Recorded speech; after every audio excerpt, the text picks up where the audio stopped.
Hey, it's Pierre Ligon, Real Estate Pierre, and I wanted to show you guys how I evaluate one of these small multifamily properties. It's going to be a quick, dirty way, right? Because a lot of times you won't have the information unless you're direct to seller. You're not going to have the information such as like the net operating income, maintenance. And if you're investing out of state, it's going to be even harder to get things such as occupancy rate. So, yard looks like this one is used by veterans. So it says it's multifamily, but it's been gutted to use as one unit. Might not work too well. I didn't think I put condos in, but let's see. 59,000. I'm guessing that's a duplex.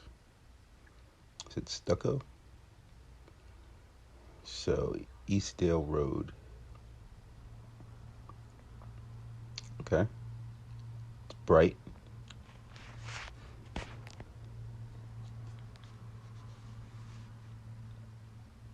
Okay.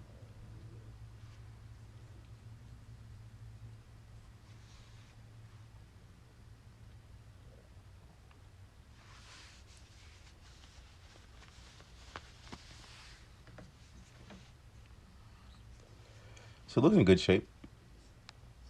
All right, so it's definitely not an add value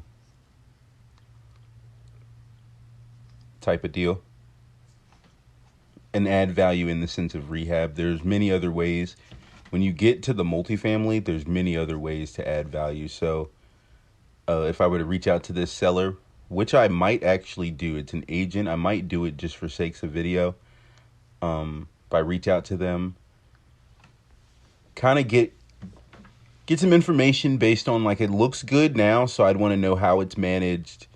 Do they have like a T12, which would be a trailing 12 months of all the financials, rents, maintenance, in just anything that's going to be going on with the property? Are there any on-site washer and dryer? Are they paid? What income comes from that? It seems nice. All right, so we've got a good look at what they look like. Now we're going to need to find out. So it is on market. Great investment opportunity. There are 12 total units that have been fully renovated with new LVP flooring throughout. Buy and have cash flow from day one. We're bringing in. Okay, so we do have some information about the rent they're bringing in. And they're 100% occupied. You always want to be careful with that. Somebody says they're 100% occupied. Well, for how long? Did you guys know you were going to sell and go fill them up? It happens all the time. Are the people paying? Are the tenants actually paying? Because it's occupied does not mean that somebody is an actual paying tenant.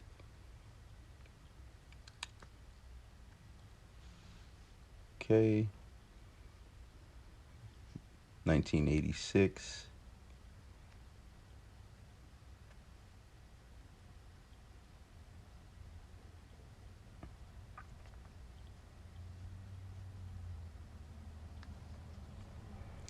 All right, so I always like to look at the price and tax history.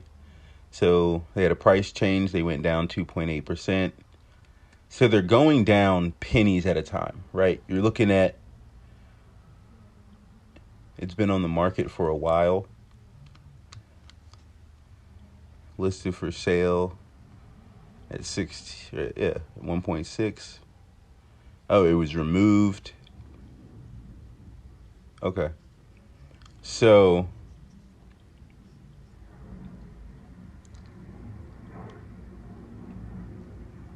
being that I don't know the area, the schools don't add a lot of value to me now.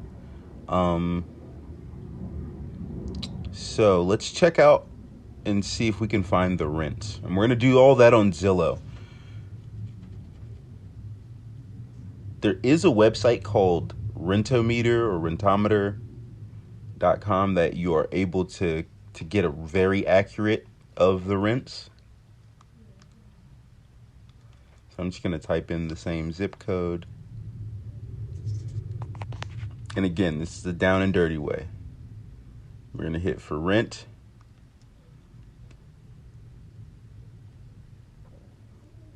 And you want to make sure, if you can, to find something in like condition, but also like style, right? So we don't want to compare ours with a large apartment complex that's going to have a bunch of amenities, right? The smaller multifamilies wouldn't have those same amount of amenities.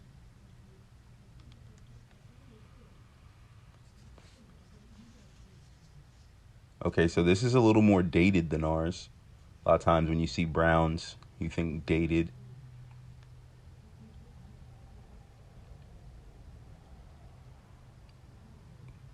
Okay, so that's a complex. So they're going to be able to demand more. They're going to have more amenities. Let's see what this is. It's another complex. Just give it a look over and see exactly what the unit.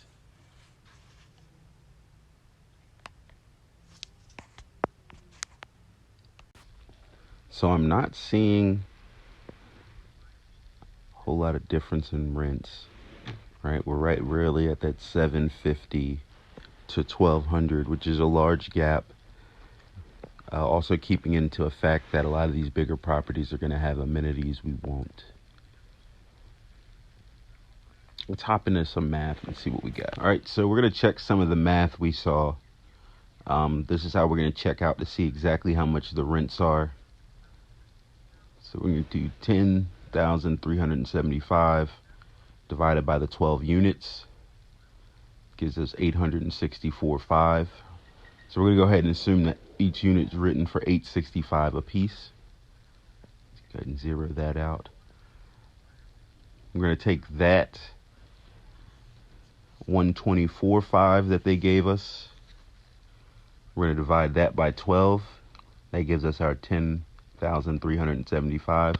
Again, just checking math. So now we're going to go ahead and check for the cap rate. We're going to take the operating income, which is the 124.5.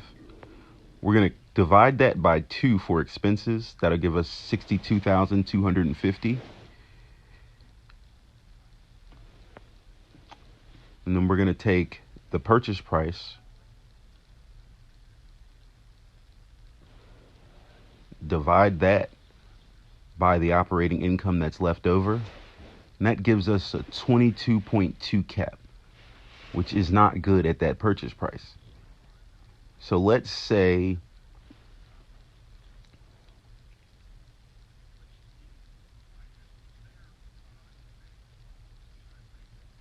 we raise the rents to $1,200, it'd be $1,400 a month.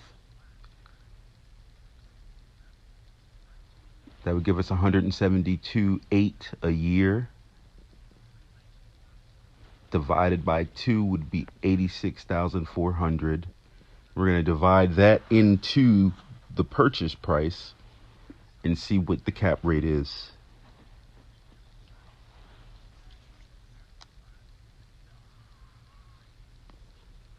So that's a 16 cap.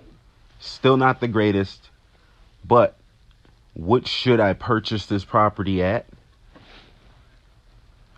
I'm going to see. So if that was a 16 cap, let's see what this is. Let's see what a better purchase price would be. So we're going to go ahead and put in 800,000. We're going to divide that by the 62,250. That gives us a 12 cap.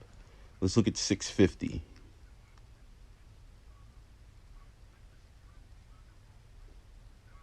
That's a 10 cap.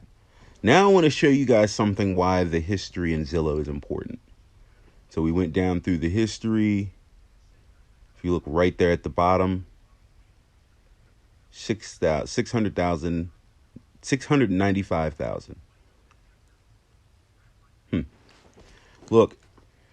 All right, so just to recap, how to get your cap rate. You're going to take your net operating income, you're going to divide it by 2 or cut it in half, and that's for all the expenses. So you would then take that number and divide it into the purchase price. And that would give you your cap.